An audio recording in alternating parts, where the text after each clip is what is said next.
नमस्कार. शिक्षण विभाग पंचायत समिती पोलादपूर यांच्या यूट्यूब चॅनलवर सर्व विद्यार्थी मित्रांचं मनपूर्वक हार्दिक स्वागत. मित्रांनो, मागील 2 वर्षापासून या उपक्रमांतर्गत आपण शिष्यवृत्ती परीक्षेसंदर्भात सराव घेत आहोत. या ठिकाणी या सरावाचा निश्चितपणे तुम्हाला शिष्यवृत्ती परीक्षांमध्ये उपयोग होईल. वेगवेगळ्या घटकांमधील तज्ज्ञ शिक्षक मंडळी आपणासमोर या ठिकाणी सराव करून घेत आहेत. त्याचा आपल्याला निश्चितच उपयोग झाला असेल. तर आज आपण बुद्धिमत्ता या विषयाअंतर्गत कूटप्रश्न हा भाग बघणार आहोत.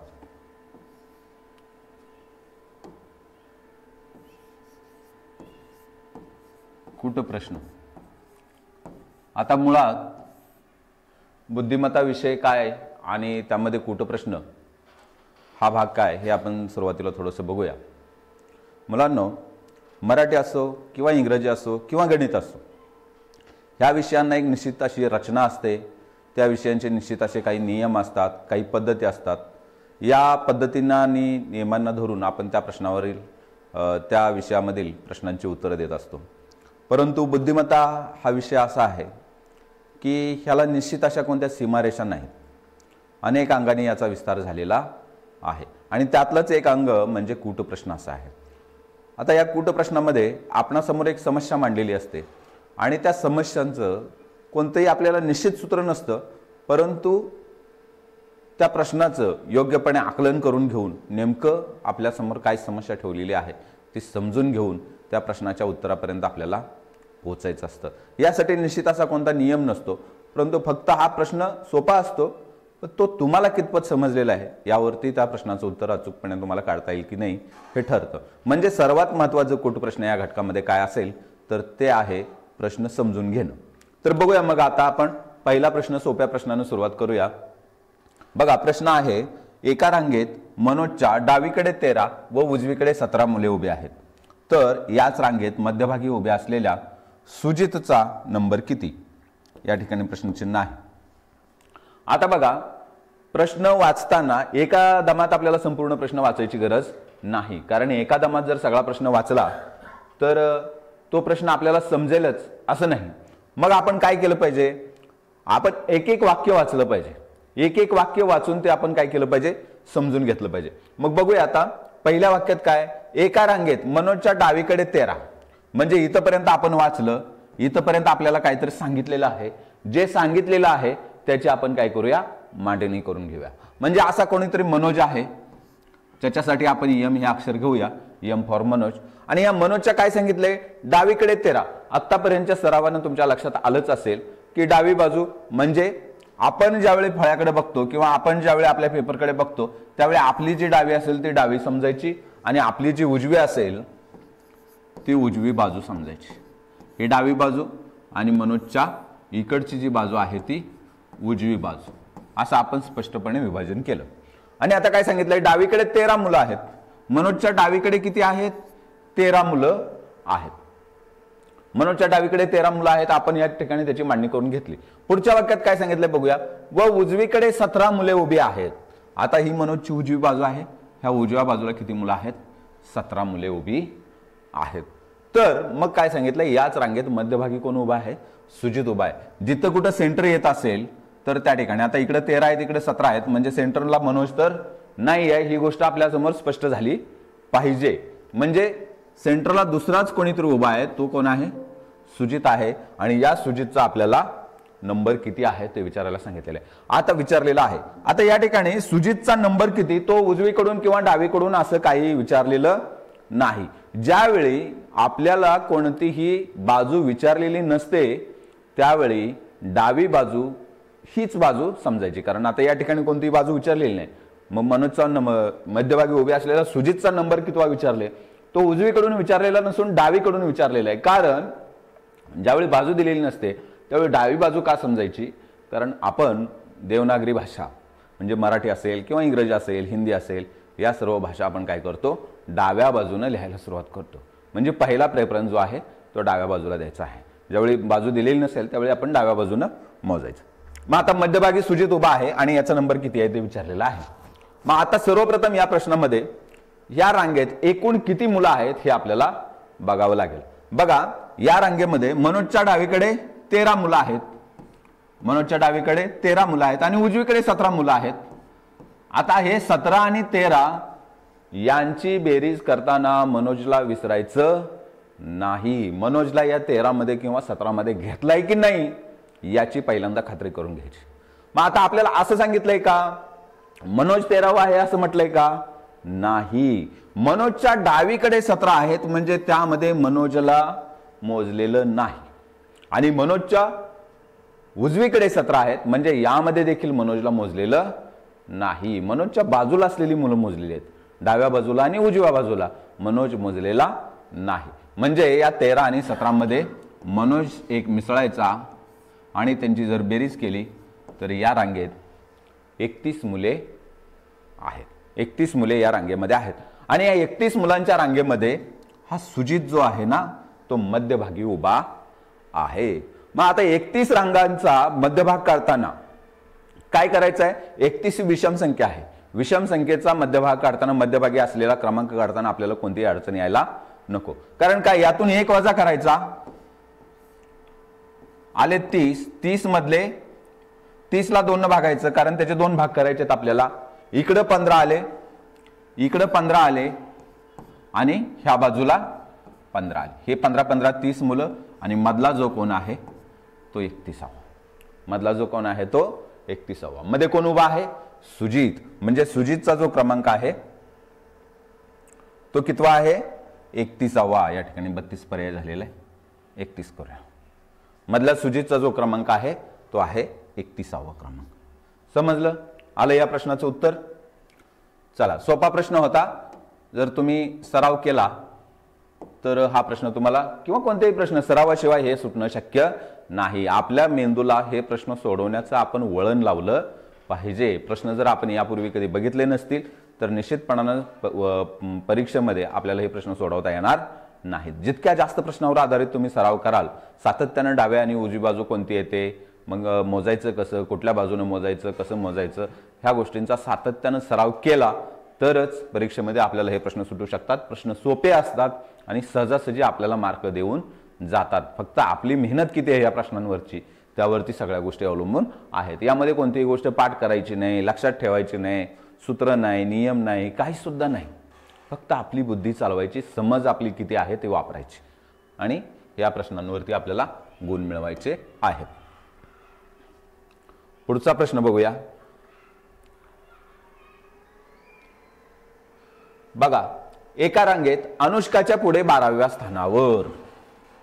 प्रश्न एकाच दमात पूर्ण वाचायची गरज नाही म्हणून मी मगाशी सांगितलेलं आहे. कारण सगळा प्रश्न वाचला तर आपल्याला काही समजणार नाही, आपण कन्फ्यूज होऊन जाऊ.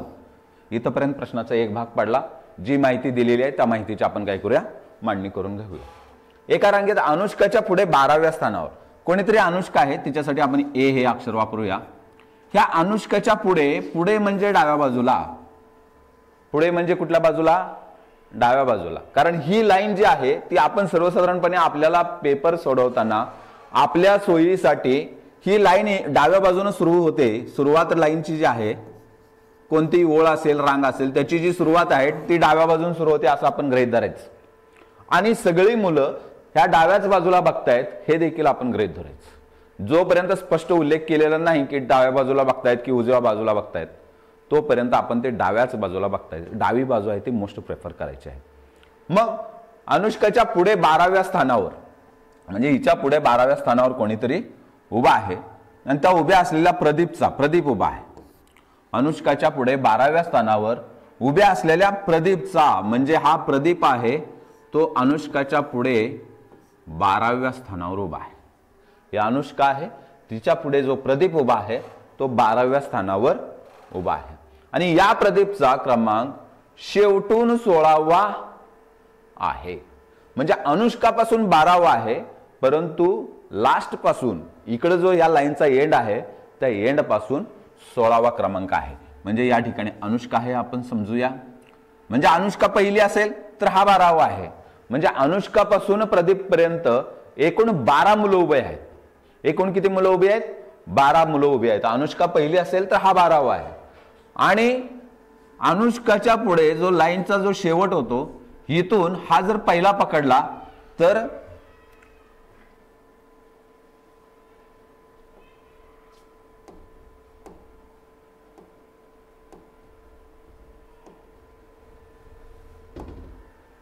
हा जर पहिला पकडला तर या ठिकाणी हा कितवा आहे? 16वा आहे. ही पहिली पकडली तर हा 12वा आहे. म्हणजे ह्या 1 पासून 16 पर्यंतचे जर 12 गेले तर ह्यांच्यामध्ये 3 मुलं उभी आहेत असं आपल्याला म्हणता येईल.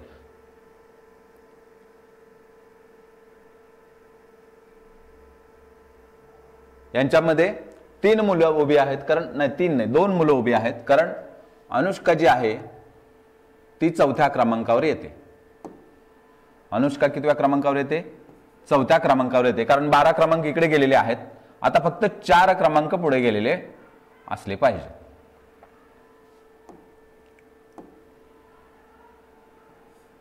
अनुष्काचा क्रमांक इथून 4था आणि इथून मागे हा 12व्या क्रमांकावर आहे. तर मग आता काय सांगितलंय? तर अनुष्का व शेवटच्या स्थानावरील व्यक्ती, अनुष्का आणि हा लास्ट जो आपण शेवटून पहिला मोजला होता तो शेवटचा व्यक्ती, यांच्या दरम्यान किती व्यक्ती आहेत?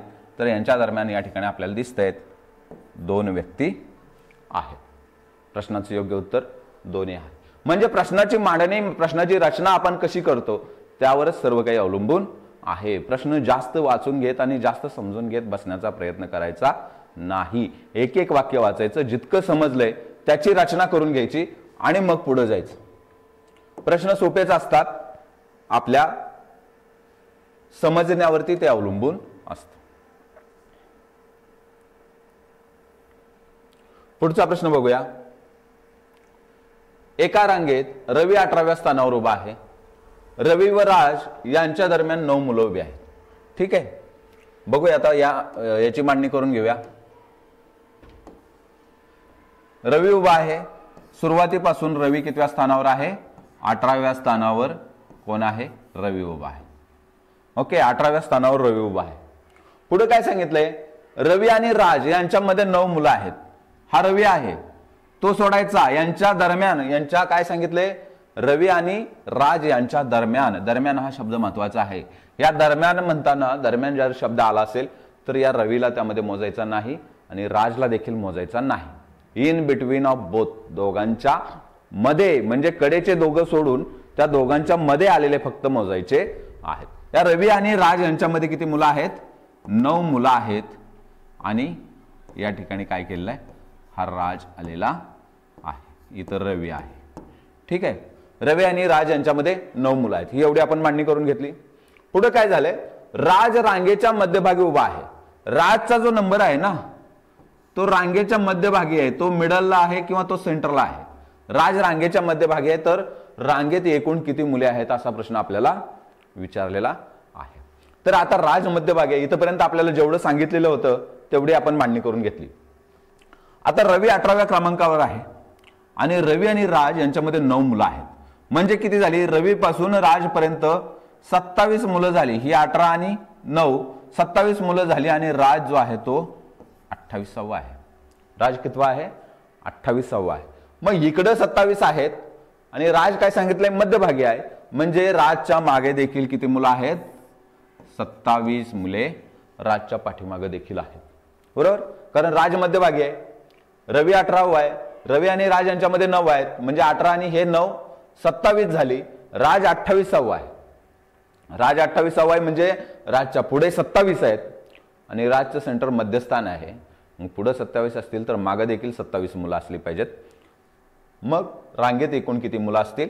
तर हे 27, मागचे 27 आणि राजला सुद्धा मोजायचं आहे, कारण एकूण मुलामध्ये राज सुद्धा मध्यभागी असणारा राज सुद्धा समाविष्ट आहे, म्हणून राजला सुद्धा मोजायचं आहे. 7 आणि 7 14 आणि 1 15, 5 हातचे आले 1, 4 आणि 1 5.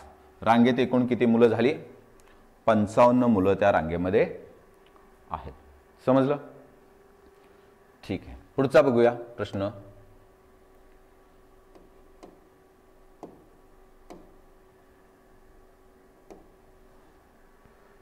पुढचा प्रश्न बघूया.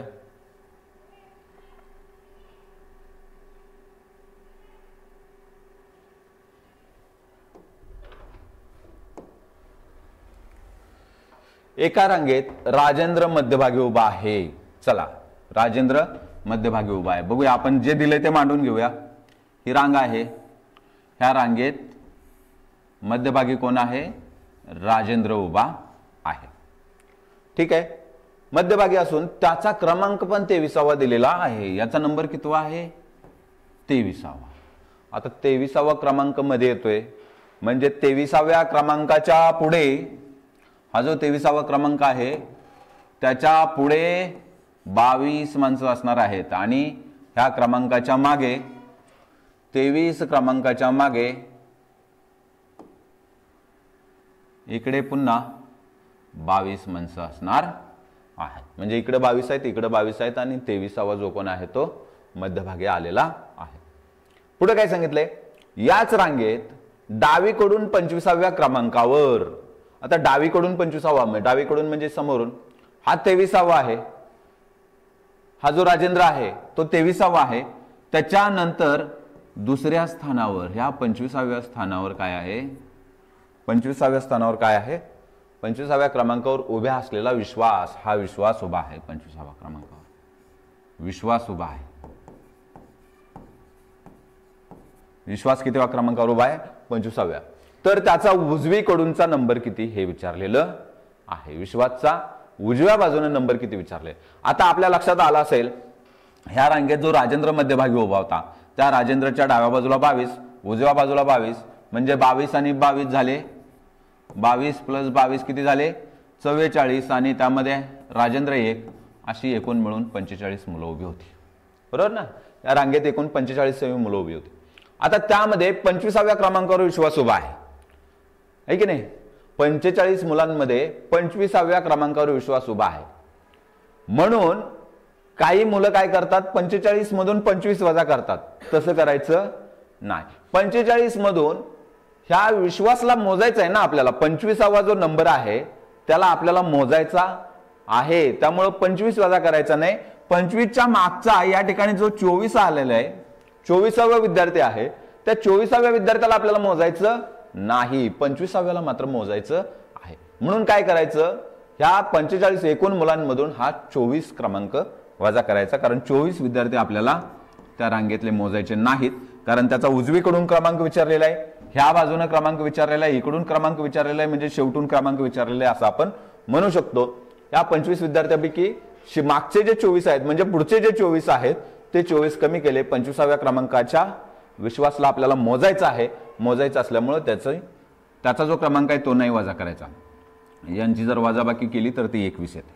म्हणजे याचा उजवीकडूनचा जो क्रमांक आहे तो 21वा आहे. पर्याय क्रमांक 1 हे बरोबर उत्तर आहे. ह्या प्रश्नाचं उत्तर तुम्हाला अनेक पद्धतीने काढता येईल. आता या ठिकाणी 22, इकडे 22 विद्यार्थी आहेत, म्हणजे मध्यभागी राजेंद्र उभा आहे, राजेंद्रच्या पुढे 22 विद्यार्थी आहेत. ह्या 22 मधला आपण फक्त एकच वगळलेला आहे, म्हणजे विश्वास हा 21वा आहे हे आपल्या सहज सहज लक्षात येतं. त्या ठिकाणी बेरीज वजाबाकी करण्याची सुद्धा गरज नाही. परंतु तुम्हाला कुठली पद्धत समजलेली आहे, तुमच्या पचनी काय पडते, त्याच पद्धतीने तुम्हाला उत्तर सोडवणं आवश्यक आहे. प्रश्न जर तुम्हाला नीट समजला असेल तर कोणतीही पद्धत तुम्हाला काय होईल? सोपीच वाटेल. पण प्रश्नात काय दिलंय आणि आपल्याला काय काढायचं आहे हे जर समजलं नाही तर मग तुम्हाला कोणतीही पद्धत सोपी वाटणार नाही. त्यामुळे प्रश्न नीट समजून घेण्यावरतीच फक्त भर द्यायचा आहे, कारण हा बुद्धिमत्ता विषय आहे. तुमच्या बुद्धीने तुम्ही काय करू शकताय हेच या ठिकाणी पाहायचं असतं परीक्षकांना. त्यामुळे आपल्या बुद्धीचा वापर करणं इथं खूपच गरजेचं आहे. किती जर चांगल्या पद्धतीनं आणि कोणी जरी शिकवलं तरी देखील जोपर्यंत तुमची बुद्धी चालत नाही तोपर्यंत ह्या विषयामध्ये फारशी प्रगती होऊ शकत नाही. विषय अतिशय सोपा आहे, फक्त आपण स्वतःचं आकलन आपलं काय केलं पाहिजे? वाढवलं पाहिजे त्या प्रश्नासाठी. मग ह्या कसं वाढवायचं आकलन? तर जास्तीत जास्त प्रश्नांचा सराव केला की आपल्या बुद्धीला त्या पद्धतीने विचार करण्याची काय होते? सवय लागते. आणि एकदा सवय झाली की आपण अशा अनेक प्रश्न अगदी सहजासहजी सोडवू शकतो. चला पुढचा प्रश्न बघूया.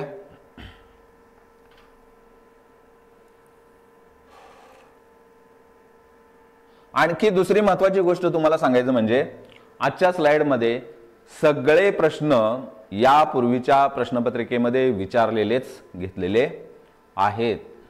दिशा कुटप्रश्न जे एक रांग असते, रांग आणि दिशा या दोन घटकावर आधारित कुटप्रश्न विचारलेले असतात आणि या दोन्ही घटकापूर्वी यापूर्वीच्या प्रश्नपत्रिकामध्ये जे जे प्रश्न विचारलेले आहेत त्यांचाच फक्त समावेश आजच्या सरावासाठी घेतलेला आहे. म्हणजे हे प्रश्न महत्त्वपूर्ण आहेत, या पद्धतीनेच प्रश्न विचारले जातात. अशाच प्रश्नांचा जर आपण सराव केला तर निश्चितपणे या घटकावरती 2 ते 3 प्रश्न येतात, 4 ते 6 मार्कांची आपली परिपूर्ण तयारी होऊ शकते. लक्षात? ठीक आहे, घेऊया पुढचा प्रश्न. बघा, एका 1.5 किलोमीटर रस्त्याच्या कडेने, आता या ठिकाणी आपल्याला 1.5 किलोमीटर रस्ता लक्षात यायला पाहिजे लगेच. रस्ता माहित असतो आपल्याला, हायवे आहे की नाही, अशा पद्धतीने रस्ता असतो, बरोबर ना. रस्त्याच्या एकच कडा असते का रस्त्याला? नाही, 2 कडा असतात आणि त्या दोघांच्या मधनं, आहे की नाही, रस्त्याच्या कडेने. आता ह्या रस्त्याची लांबी पण दिलेली आहे आपल्याला, 1.5 किलोमीटर आहे. किती आहे? 1.5 किलोमीटर. 1.5 किलोमीटरचा हा रस्ता आहे. याच्याकडे नाही, दुतर्फा. दुतर्फा म्हटले बघा, दुतर्फा. दुतर्फा लक्षात ठेवायचा शब्द महत्वपूर्ण आहे. दुतर्फा म्हणजे काय? तर दोन्ही बाजूनी, म्हणजे ह्या बाजूनं पण आणि ह्या बाजूने पण. रस्त्याला 2 बाजू असतात. आपण चालताना डाव्या बाजून चालतो, वाहनं ओव्हरटेक करताना उजव्या बाजूने ओव्हरटेक करतात, म्हणजे रस्त्याला डावी आणि उजवी दोन्ही बाजू असतात. आणि अशा प्रकारच्या दोन्ही बाजूनं काय केलेलं आहे? 60 मीटर अंतरावर एक विजेचा खांब. काय केलेला आहे? 60 मीटर अंतरावर एक विजेचा खांब. ह्याच्या बाजूने आता दोन्ही बाजून काय करायचे आहेत? लाईटचे पोल उभा करायचे आहेत. आणि ते लाईटच्या पोलांमधलं अंतर किती आहे? तर प्रत्येक 60 मीटरला एक खांब काय करायचा आहे? उभा करायचा आहे. याप्रमाणे खांब लावल्यास एकूण किती खांब लागतील, अशा प्रकारचा प्रश्न आहे. मग आता आपल्या लक्षात घेतलं पाहिजे, आपल्याला रस्त्याची लांबी दिली 1.5 किलोमीटर आणि खांबामधलं अंतर दिलंय 60 मीटर. खांबामध्ये अंतर किती आहे? 60 मीटर. ज्यावेळी 2 विजातीय राशी असतील तर त्यावेळी त्यावरती गणिती क्रिया करता येत नाहीत, हे आपल्याला माहित आहे, बरोबर ना.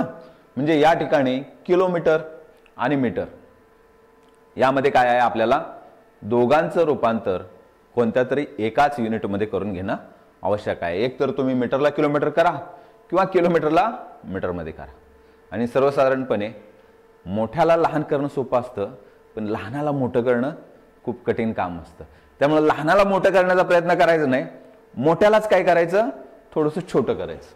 मग आता मोठा कोण आहे? तर किलोमीटर मोठा आहे. मग किलोमीटरचे मीटर करताना आपल्याला माहित आहे काय करायचं आहे? 1000 मीटरचा 1 किलोमीटर होतो, म्हणून काय करायचं? त्याला 1000 काय करायचं? गुणायचं, बरोबर. आता या ठिकाणी दशांश अपूर्णांकाचा गुणाकार आहे की नाही. मग अशा पद्धतीने दशांश अपूर्णांकाचा गुणाकार करताना गोंधळून जायची काही गरज नाही, कारण या ठिकाणी दशांश चिन्हानंतर एक घर या ठिकाणी काय झालेला आहे? आलेला आहे. दशांश चिन्हानंतर एक घर आलेला आहे. ह्या एका घरासाठी काय करायचं? ह्या 1000 वरची 1 शून्य काढून टाकायची, म्हणजे हा गुणाकार काय झाला? 15 गुणिले 100. अशा पद्धतीचा हा गुणाकार झाला. 1 दशांश चिन्ह होतं म्हणून 1 शून्य काढून टाकली. जर 2 दशांश चिन्ह असती तर 2 शून्य काढून टाकले असते, बरोबर ना. परंतु हे जर असं असेल 1.50 असेल तर 2 शून्य काढायच्या का रे? त्यावेळी 2 शून्य काढायच्या नाही. दशांश चिन्हानंतर एकच घर आहे, त्यामुळे 1 शून्य काढायची. ह्या 5च्या पुढे जे शून्य आहे ह्या शून्याला काहीही महत्त्व नाही. याच्या पुढे तुम्ही जर आणखी जरी 10 जरी शून्य वाढवल्या अशा प्रकारे तरी देखील या शून्यांचा कोणताही उपयोग होत नसतो. मात्र ह्या शून्यानंतर जर पुन्हा अंक आला असेल तर मात्र त्या अंकाचा तुम्हाला विचार करावा लागतो. म्हणजे या ठिकाणी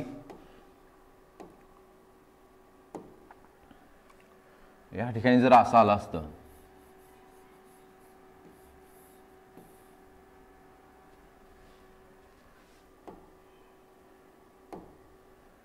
1.501 जर आलं असतं, 1.501 जर आलं असतं तर मात्र या ठिकाणी 3 अंक आहेत असं गृहीत झालं असतं. दशांश चिन्हानंतर 3 घरं आलेली आहेत असं या ठिकाणी काय करावं लागलं असतं? आपल्याला समजावं लागलं असतं. परंतु फक्त जर शून्य आली असती, हे 1 नसतं आलं तर मात्र एकच घर आलेलं आहे असं समजावं लागलं असतं. एकच घर आलेलं आहे हे तर कन्फर्मच आहे. पण इथं शून्य आली किंवा इथं शून्य आली तर त्या शून्यांना काही अर्थ नसतो. त्यामुळे दशांश चिन्हानंतर 1 शून्य होती, म्हणून आपण काय केलं? 1000 वरची 1 शून्य काटली. 15 गुणिले 100 बरोबर किती झाले? ह्या 2 शून्य 15वर ठेवून दिल्या, 1500 उत्तर आलं. म्हणजे ह्या रस्त्याची एका बाजूने लांबी आहे 1500 मीटर, एका बाजूने किती लांबी आहे 1500 मीटर, आणि दुसऱ्या बाजूने देखील, रस्त्याला 2 बाजू आहेत ना, दुसऱ्या बाजूने देखील 1500 मीटर आहे लांबी रस्त्याची. म्हणजे 1500 आणि 1500 झाले 3000. परंतु आपण काय करूया, सुरुवातीला एका बाजूचे खांब काढून घेऊया, दुसऱ्या बाजूचे नंतर काढूया. मग 1500 मीटर मध्ये दर 60 मीटरला एक खांब आपल्याला काय करायचा आहे, उभा करायचा आहे. मग दर 60 मीटरला खांब उभा करत असताना पहिला खांब किती मीटर अंतरावर येईल, तर पहिला खांब 0 मीटर अंतरावरती पहिला खांब येईल. या ठिकाणापासून जर रस्ता सुरू झाला असेल तर 0 मीटर या ठिकाणी असणार आहे. रस्त्याची सुरुवात 0 पासून झालेली असणार आहे आणि त्या 0 मीटर अंतरावरती पहिला खांब येणार आहे. आणि दुसरा खांब जो आहे तो 60 मीटर अंतरावरती येणार आहे. दुसरा खांब किती अंतरावर येणार आहे, 60 मीटरवर अंतरावर येणार आहे. मग आपण मोजताना कसं मोजायचं, तर 1500 मीटर अंतरामध्ये दर 60 मीटरला जर एक खांब टाकायचा असेल, दर 60 मीटरला एक खांब टाकायचा असेल तर 1500 भागिले 60 करायचं आहे आपल्याला. आता या ठिकाणी सुद्धा जसं दशांश चिन्हानंतर एक संख्या होते म्हणून 1 शून्य काटलेली, तशाच पद्धतीनं भागाकार करताना सुद्धा ह्या दोन्ही संख्यामध्ये 0 0 आहेत म्हणून ह्या 1 1 0 काढून टाकू. म्हणजे भागाकार आपल्याला काय करायचा, सोपा करायचा आहे. मग आता 6 150 भागिले 6 अशा पद्धतीनं हा आपला भागाकार झाला.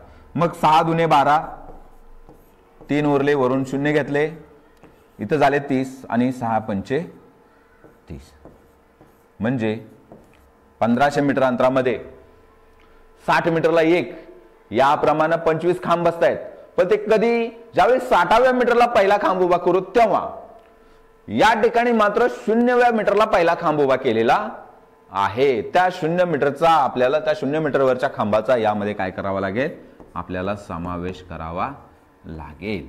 म्हणजे एका बाजूला रस्त्याच्या 1500 मीटरमध्ये 60 मीटर अंतराप्रमाणे या ठिकाणी 26 खांब बसतायत. हे जर तुम्हाला आणखी साध्या पद्धतीने समजावून द्यायचं झालं तर बघा, समजा माझ्याकडे 3च मीटर लांबीचा रस्ता आहे. किती मीटर आहे, 3 मीटर. समजा 3 किलोमीटर घेऊया, 3 मीटर म्हणजे खूपच छोटा होतो.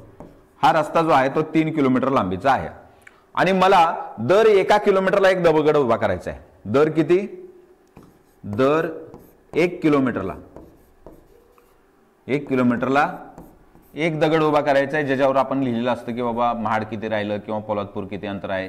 अशा दर 1 किलोमीटरला एक माइलस्टोन, ज्याला आपण म्हणतो, तो माइलस्टोन उभा करायचा आहे. मग पहिला जो माइलस्टोन आहे, आता रस्ता किती आहे, 3 किलोमीटर लांबीचा. म्हणजे रस्त्याला मोजायला सुरुवात कुठून झाली, इथून झाली. इथं किती आलं, 0 किलोमीटर लांबी आली. इथं 1 किलोमीटर आली, इथं 2 किलोमीटर आली आणि इथं किती आली, 3 किलोमीटर आली.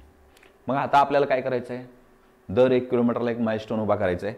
म्हणजे पहिला माइलस्टोन जो आहे तो 0व्या किलोमीटरवर येईल. दुसरा पहिल्या, या ठिकाणी पहिला माइलस्टोन येईल,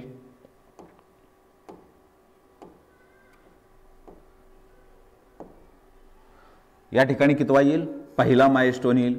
या ठिकाणी दुसरा, या ठिकाणी तिसरा आणि या ठिकाणी चौथा माइलस्टोन येईल. म्हणजे जर 3 किलोमीटर रस्ता असेल आणि त्या 3 किलोमीटर रस्त्यावरती तुम्हाला दर 1 किलोमीटरला एक माइलस्टोन उभा करायचा असेल तर 3 किलोमीटरमध्ये एकूण 4 माइलस्टोन होतील. आलं लक्षात.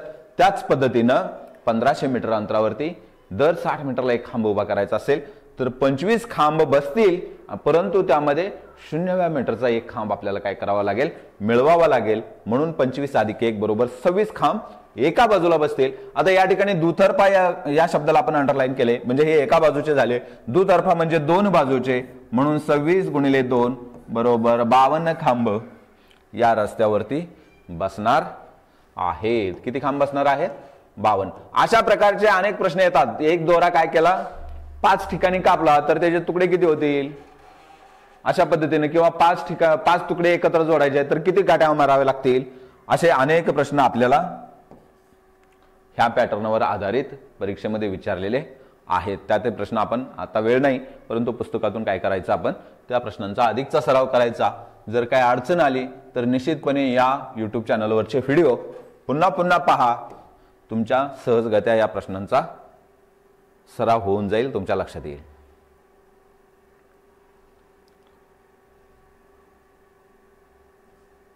पुढचा प्रश्न आहे, पाहूया.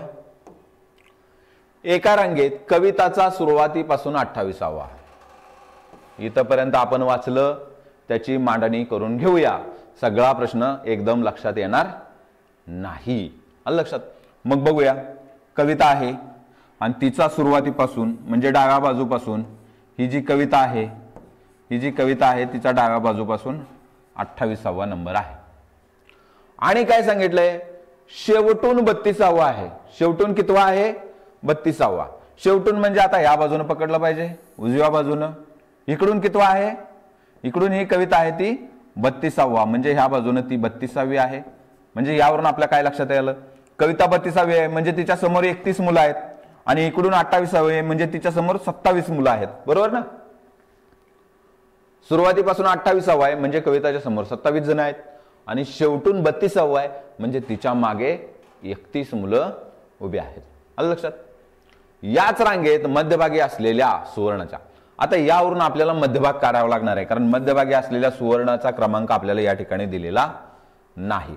मग आता जी आपण मांडणी केलेली आहे त्यावरून मुलांची एकूण संख्या आणि त्या एकूण संख्येवरून रांगेचा मध्य कुठे येतो ते आपल्याला ठरवता. या ठिकाणी मी तुम्हाला स्पष्टपणे लिहिलेलं आहे, कविताचा सुरुवातीपासून 28वा क्रमांक आहे म्हणजे तिच्या पुढे 27 मुलं आहेत. शेवटून तिचा 32वा नंबर आहे म्हणजे तिच्या मागे 31 मुलं आहेत, आणि ती स्वतः एक, तिला स्वतःला विसरायचं नाही. किंवा मग असंही नाही करायचं, इकडून 28वा आहे म्हणून 28, इकडून 32वा आहे म्हणून 32, असंही करायचं नाही. असं जरी केलं तरी 28वी आणि 32वी व्यक्ती ही एकच आहे. त्याची जर आपण बेरीज करायची म्हटलं तर एकच व्यक्ती दोनदा काय होईल आपल्या कॅल्क्युलेशन मध्ये येईल. म्हणून जरी यांची बेरीज केली, तुम्हाला जर असं सोपं जात असेल तर यांची जरी बेरीज केली, 8 आणि 2 10, 0 हातच्याले 60 आले. ह्या 60 मधून 28वी आणि 32वी या दोन्ही व्यक्ती एकच आहेत म्हणून ती फक्त एकदाच काउंट करायची आणि एकदाची वजा करून टाकायची. म्हणून या 60 मधून एक वजा केलं तर उत्तर आलं 59. ही एक पद्धत आहे पहा.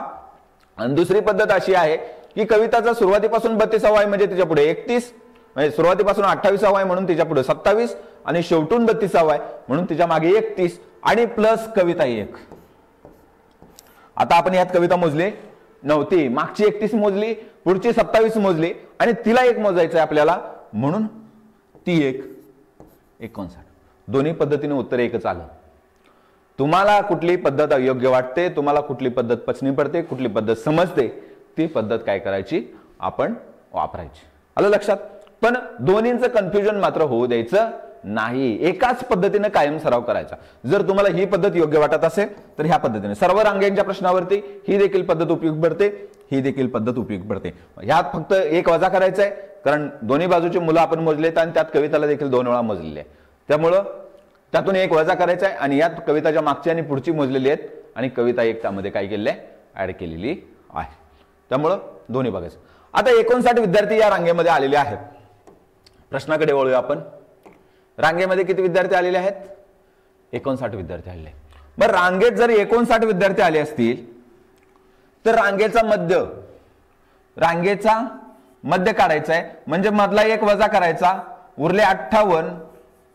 मध्य काढायचं आहे म्हणजे मधला एक वजा करायचा, उरले 58. त्या 58ला 2 न भागायचं, उत्तर येते 29. म्हणजे 29 काय असणार आहेत रांगेच्या पुढे, 29 मागे, आणि मधला जो आहे तो 30वा विद्यार्थी काय असणार आहे सेंटरला असणार आहे. ओके, 30वा विद्यार्थी मध्यभागी असणार आहे. ही जर रांग असेल तर इकडे 29 मुलं आणि इकडे 29 मुलं, आणि हा जो आहे तो मिडलला असणार आहे. 30वा जो विद्यार्थी आहे तो मिडलला असणार आहे. 29 आणि हे 29 58 झाले, आणि हा एक 59 विद्यार्थी असणार आहे. मग आता पुढे काय सांगितलंय, रांगेच्या मध्यभागी कोण उभे आहे? सुवर्ण उभी आहे. रांगेच्या मध्यभागी कोण उभी आहे? तर सुवर्ण उभी आहे. या ठिकाणी कोण उभी आहे? सुवर्ण उभी आहे. आणि ह्या सुवर्णाच्या काय सांगितलंय, मागे मनीषा उभी आहे. सुवर्णाच्या मागे कुठतर मनीषा उभी आहे. आता मनीषाचा क्रमांक दिलाय का बघूया. सुवर्ण व मनीषा यांच्या कुठे मध्ये 10 मुली उभे आहेत. म्हणजे ह्या सुवर्णा आणि ह्या मनीषा यांच्यामध्ये 10 मुली उभ्या आहेत. म्हणजे त्यामध्ये सुवर्णाला पण पकडलेलं नाही आणि मनीषाला पण पकडलेलं नाही बघा. या दोघींच्या मध्ये जसं दरम्यान असतं त्या पद्धतीनं या दोघींच्या मध्ये 10 मुली उभ्या आहेत. तर या रांगेत मनीषाचा मागून कितवा क्रमांक आहे बघा. या रांगेत मनीषाचा मागून कितवा क्रमांक आहे. प्रश्न थोडासा विस्तृत आहे, नीटपणे समजून घेतला तर तो आपल्याला सोपा जाईल.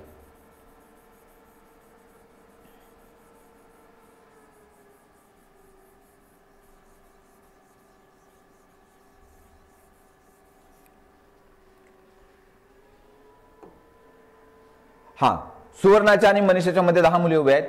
आता काय सांगितलंय, मनीषाचा क्रमांक मागून म्हणजे ह्या बाजूने मनीषा किती आहे. तर आपल्याला माहित आहे रांगेत 59 मुलं उभी आहेत. किती मुलं उभी आहेत? 59 मुलं. आता मनीषा 30वी आहे. दोन पद्धतीने ह्या देखील प्रश्नाचं उत्तर दोन पद्धतीने काढता येईल बघा. मनीषा 30वी आहे, तिच्या पुढे आणखी 10 आहेत म्हणजे हे 40 झाले. आणि मनीषाचा समोरून क्रमांक जो आहे तो 41वा आलेला आहे. मनीषाचा समोरून कितवा क्रमांक आलेला आहे? 41वा. कारण सुवर्णा जी आहे ती 30वी, मध्यभागी सुवर्ण उभे म्हणजे सुवर्णा 30वी आली.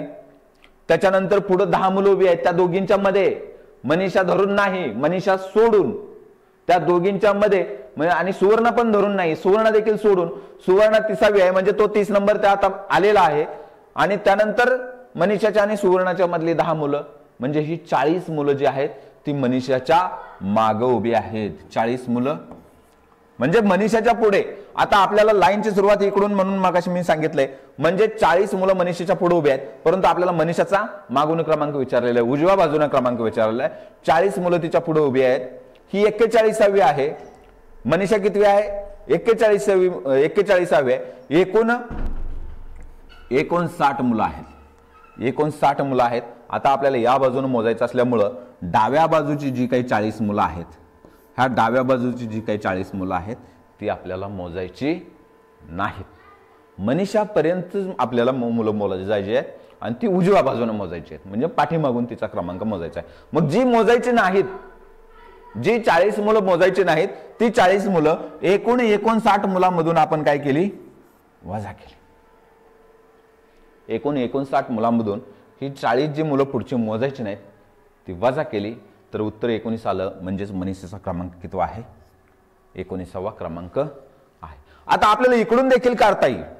इकडं 30 आहेत, ही 40 झाली, मनीषा 41वी आली म्हणजे 41वी मनीषा झाली म्हणजे मनीषाच्या पुढे अजून 18 मुलं आहेत. मनीषाच्या पुढे अजून किती मुलं आहेत? 18 मुलं आहेत. ही 41व्या रांगेत एकूण 59 मुलं आहेत, त्यात ही 41वी आहे म्हणजे मनीषाच्या पुढे 18वी आहेत आणि मनीषा 19वी. इकडून देखील आपल्याला मोजता येईल, उजवीकडून देखील मोजता येईल. परंतु प्रश्नामध्ये बहुतेक माहिती ही डाव्या बाजूची दिलेली असल्यामुळं आपल्याला डाव्या बाजूने मोजणं थोडंसं अधिक सोपं जाईल. आलं लक्षात? म्हणून आपण डाव्या बाजूनं मोजून ह्या प्रश्नाचं उत्तर काढलं. उत्तर पर्याय क्रमांक 4 19 हे उत्तर आलं. आलं लक्षात? बरीच माहिती विस्तृत होती त्यामुळे प्रश्नाची मांडणी करताना गोंधळ होण्याची शक्यता असते, परंतु गोंधळून जायची गरज नाही. जसं आपण प्रश्न वाचत जाऊ, एक एक वाक्य वाचत जाऊ, तशा पद्धतीने त्याची रचना करून घ्यायची, प्रश्नाची रचना करून घ्यायची. पेन आणि कागद घेतल्याशिवाय अशा प्रश्नांना हात लावणं सोपं नाही. 100% जवळपास प्रश्न चुकण्याची जास्त शक्यता असते. आपल्याला जर अचूक उत्तर काढायचं असेल तर प्रश्नाची कागदावर मांडणी करणं जरुरी आहे. एकत्रितरित्या प्रश्न वाचून प्रश्न लक्षात राहणार नाही आणि मांडणी करता येणार नाही. आपलं कन्फ्युजन काय होईल? जास्त होईल. ठीक आहे. त्यानंतर पुढच्या प्रश्नाकडे जाऊया.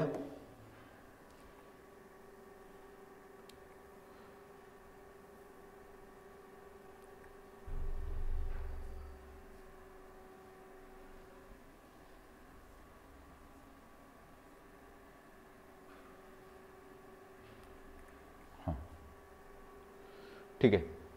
पुढचा प्रश्न आहे बघा. लाल, पिवळा, निळा, हिरवा. मला वाटतं 2023च्या प्रश्नपत्रिकेमधला हा प्रश्न आहे.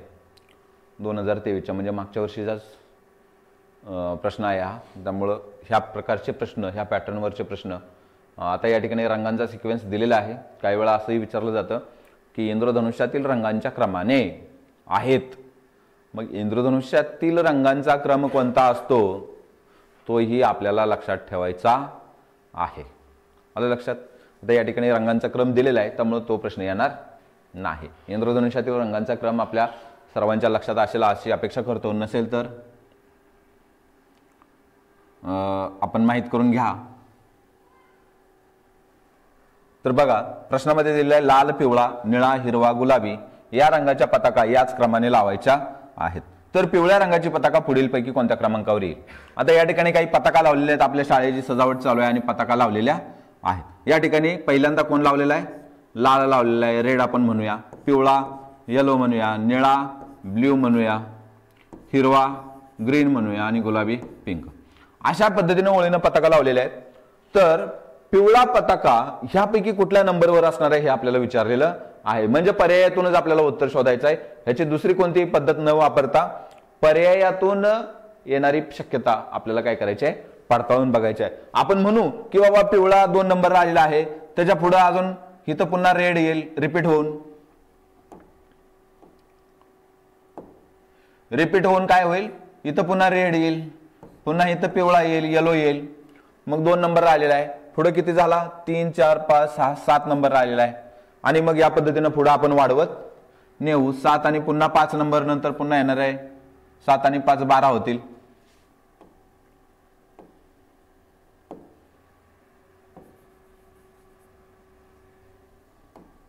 बाराव्या क्रमांकावर पुन्हा येणार आहे, 17व्या क्रमांकावर पुन्हा येणार आहे, 22व्या क्रमांकावर पुन्हा येणार आहे. अशा पद्धतीने आपल्याला वाढवत नेता येईल.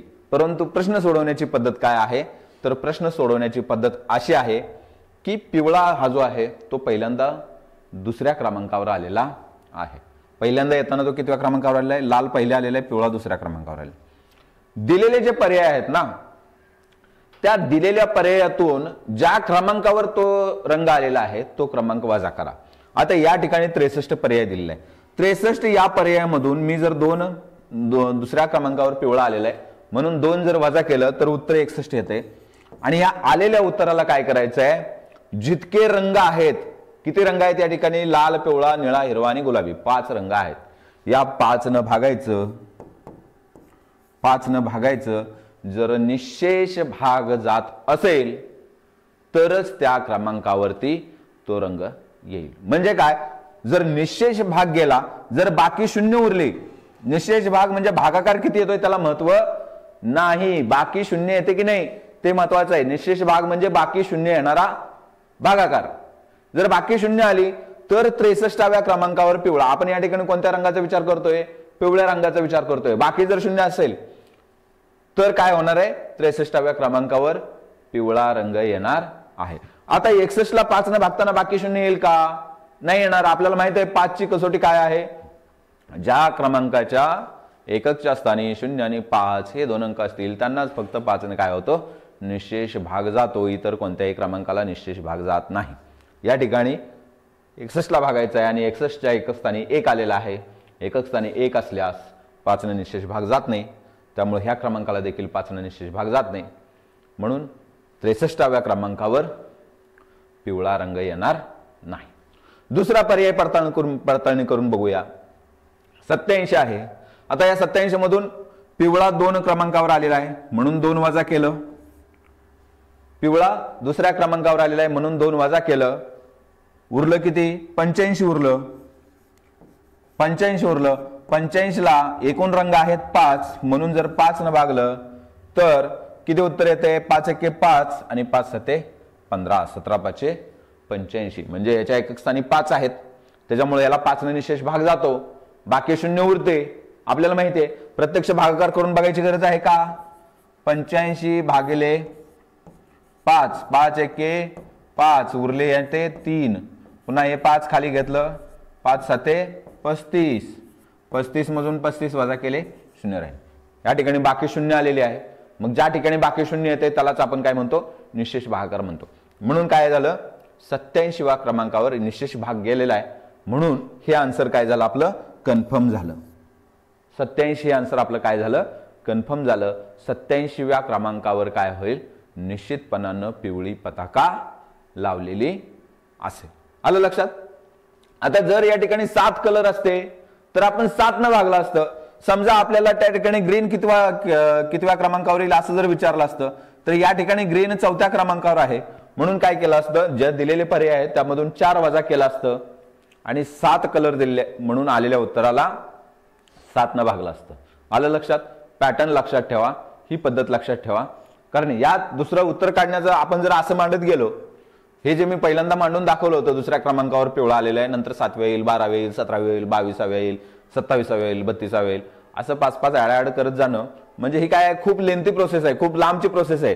जर आपल्याला 200व्या किंवा 250व्या 500व्या क्रमांकावर कोणता रंग येईल असं जर विचारलं तर ह्या पद्धतीनं उत्तर काढणं शक्य नाही. संख्या जर छोटी दिली असेल तर मात्र एखाद्या वेळी ह्या पद्धतीनं देखील उत्तर अगदी सोप्या पद्धतीनं निघू शकतं. फक्त बेरीज करताना चुकणार नाही याची दक्षता घ्या. कधी कधी काय होतं, आपल्याला अति आत्मविश्वास नडतो. या ठिकाणी जर 17 आणि 5 22च्या ऐवजी एखाद्याला 21 वाटलं आणि त्याने त्या ठिकाणी 21 नंबर घेतला तर काय होणार आहे, निश्चितपणे पुढच्या पेरजा चुकत जाणार आहेत. एकदम गणित सोपं आहे, म्हणून आपण काय करतो, अति आनंदात आणि अति उत्साहात छोटीशी चूक करून जातो आणि ती छोटीशी चूक म्हणजे 2 मार्क आपल्या हातची घालवून बसतो. आलं लक्षात? त्यामुळे कितीही पेपर तुम्हाला सोपा वाटू द्या, तो सोपा समजायचा नाही. कारण शिष्यवृत्ती परीक्षावाले सोपा पेपर काढत नाहीत. सोप्या प्रश्नात मोठी काहीतरी अडचण करून ठेवलेली असते त्यांनी आणि ती अडचण आपल्या लक्षात येत नाही आणि म्हणून मग काय होतो, आपण सहजासहजी फसतो. त्यांनी जे जाल बिछाया असते, जाळं पसरवलेलं असते, त्या जाळ्यामध्ये आपण काय होतो, अलगद अडकतो आणि आपले मार्क हातचे घालवून बसतो. त्यामुळे सोपा आहे म्हणून आनंदून जायचं नाही आणि कठीण पेपर आहे म्हणून घाबरून पण जायचं नाही. वरून प्रश्न कठीण वाटले तरी प्रत्येक प्रश्न नीट समजून घेत गेलो आपण तर प्रश्न अतिशय सोपाच असतो. फक्त तो कठीण रचना करून विचारलेला असतो. ती कठीण रचना आपण सोपी करून घ्यायची. आपण नीट समजून घेतलं तर ती आपोआप सोपी होते. त्यामुळे सोपा आहे म्हणून हरकून जायचं नाही आणि कठीण आहे म्हणून घाबरून जायचं नाही. शांतपणे स्थिर बुद्धीनं शांत चित्तानं आपण काय करायचं, आपलं काम करत राहायचं. निश्चितपणे स्कॉलरशिपचा चांगला निकाल आपल्या हातामध्ये असेल. लक्षात घ्या. पुढचा प्रश्न बघूया.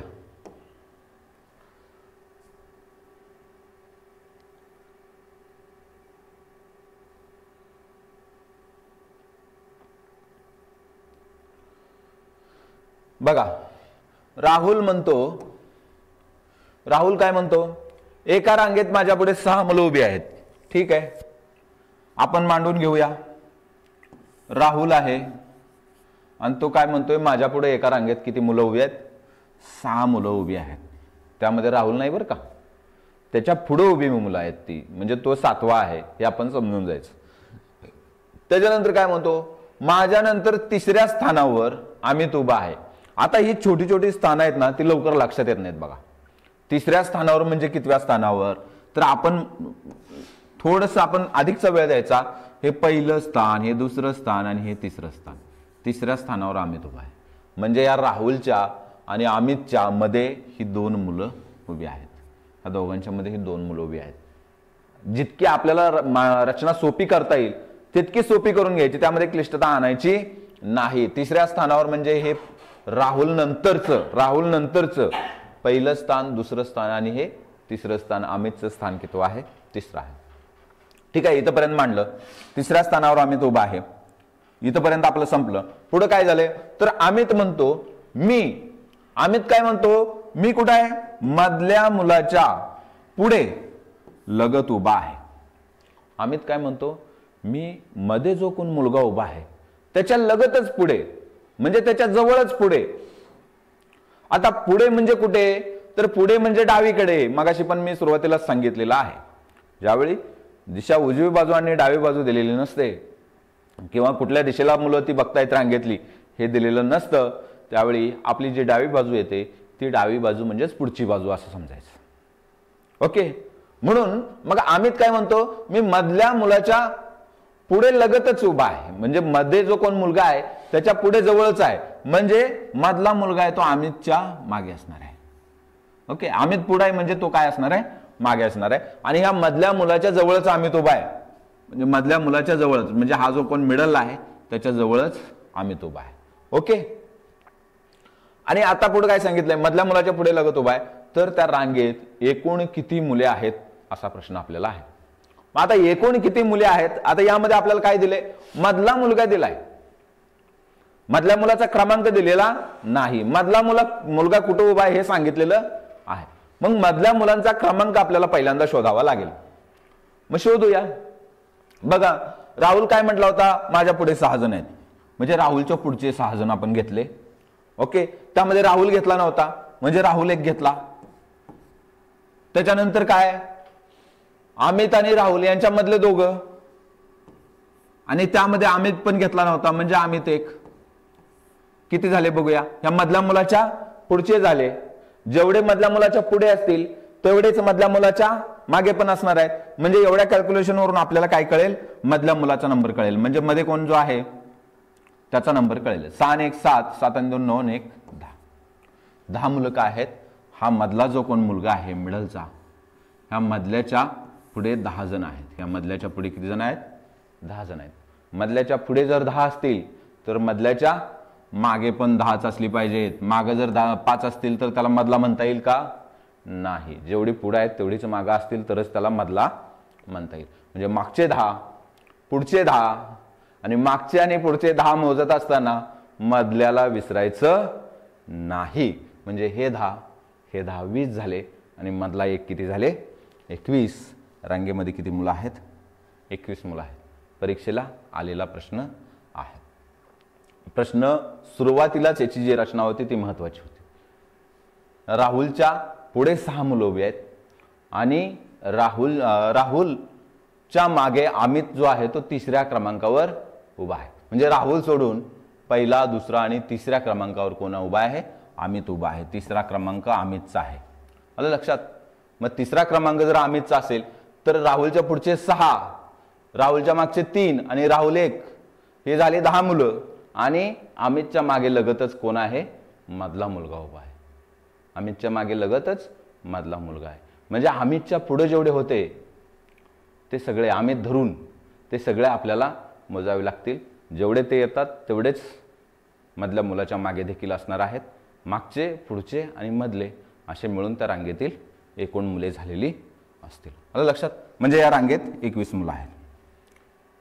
पुढचा प्रश्न बघूया.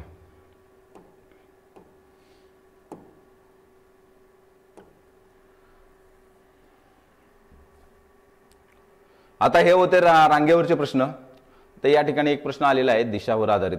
हा प्रश्न देखील परीक्षेमध्ये विचारलेला आहे, आणि जसा विचारलाय तसाच आपण या ठिकाणी घेतलेला आहे. त्यामध्ये कोणताही न बदल करता सर्व प्रश्न परीक्षेमध्ये आलेले आणि जसेचे तसेच विचारलेले आहेत. फारसा काही बदल कोणत्या प्रश्नामध्ये केलेला नाही. पर्यायामध्ये काही थोडासा बदल केलेला आहे इकडे तिकडे, पण उत्तरांचे पर्याय मात्र तेच आहेत. बघा सोबतच्या आकृतीत घरापासून शाळेपर्यंतचा मार्ग दाखवलेला आहे. इथं घर आहे, इकडे शाळा आहे.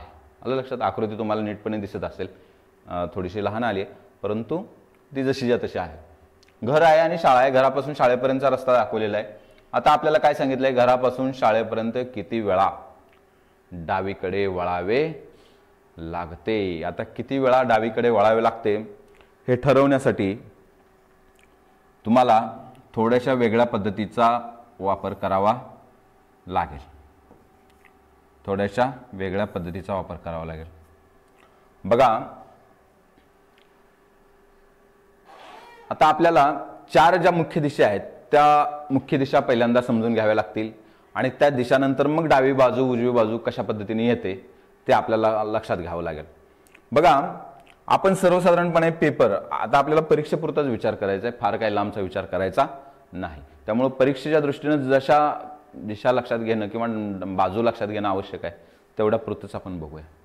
बघा पेपर आपला समोर असतो, म्हणजे आता मी जर तुमच्याकडे पाठ करून उभा असेल तर माझ्या समोर हा फळा म्हणजे तुमच्या समोर असलेला पेपर आहे. आलं लक्षात. आता पेपरमध्ये वरची जी टॉपची साईड असते, दिशेच्या भाषेत तुम्ही म्हणाल तर ती उत्तर दिशा असते, बरोबर ना. दिशेच्या भाषेत म्हणाल तर तुम्ही ती उत्तर दिशा असते, आणि उत्तरेकडे ज्यावेळी तुम्ही पेपरकडे बघत असता म्हणजे जो उत्तरेकडे बघत असता त्यावेळी तुमची जी डावी बाजू आहे ती तुमच्या पेपरची पण काय असणार आहे, पेपरची तशी उजवी बाजू असणार आहे, पण पेपरच्या तुमच्या डाव्या हाताला जी असणार आहे तीच तुमची डावी बाजू असणार आहे. म्हणजे पेपरकडे बघताना तुम्ही इकडची बाजू आहे म्हणजे रांगेची जिथून आपण सुरुवात केली होती किंवा जिकडून आपण लिहायला सुरुवात करतो ती डावी बाजू समजायची. त्याच्यानंतर उत्तरेकडे तोंड झाल्यानंतर आपलं समजा पश्चिमेकडे तोंड आलं. तोंड कुठं आलं? पश्चिमेकडे. तर डावी बाजू काय होणार आहे? इकडून ही खाली रोटेट होणार आहे. थांबा जर मी कलर मध्ये बदल करतो थोडासा.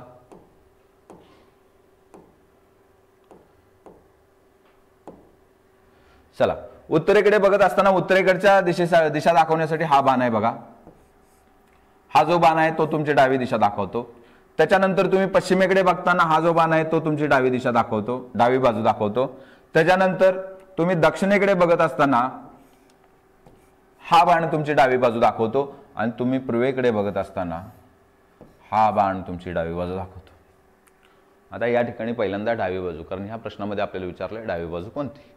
डाव्या बाजूला किती वेळा वळावं लागतं, त्यामुळे सगळ्या दिशांना वळत असताना आपली डावी बाजू फिक्स करणं गरजेचं आहे. म्हणजे उत्तरेपासून जसं तुम्ही इकडे रोटेट होत जाल तशी तुमची डावी बाजू काय होईल? रोटेट होत जाईल. बघा, ह्या हिरव्या बाणानं दाखवलेली जी दिशा आहेत त्या तुमच्या डाव्या बाजूच्या दिशा आहेत आणि लाल बाजू हे काय आहेत? ह्या दिशा तुम्हाला दाखवत आहेत. ही उत्तर आहे, ही पश्चिम आहे,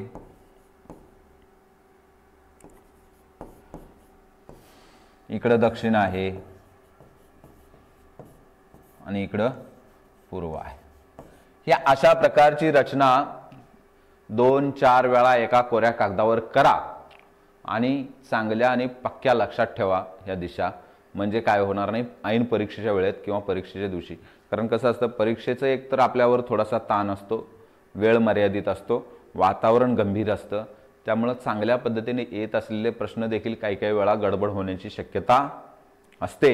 अशी गडबड होऊ नये म्हणून परफेक्ट सराव, परफेक्ट प्रॅक्टिस खूप महत्वाचं आहे. एकदा एक प्रश्न सोडवला आणि तो आला म्हणजे त्या प्रकारचे सर्वच प्रश्न येतील असं नाही. कारण वेगवेगळ्या प्रकारचे प्रश्न परीक्षेमध्ये विचारले जातात. प्रश्न कसाही विचारला तरी जी आपली पद्धत आहे ती फिक्स असली पाहिजे, ठरलेली असली पाहिजे. आपली समज आहे ती पक्की असली पाहिजे आणि अशी पक्की समज करण्यासाठी आपल्याला सातत्य सरावामध्ये असणं जरुरी आहे, हे लक्षात घ्या. त्यामुळं हे उजवी बाजू डावी बाजू कोणती येते अशा पद्धतीने समजून घ्या.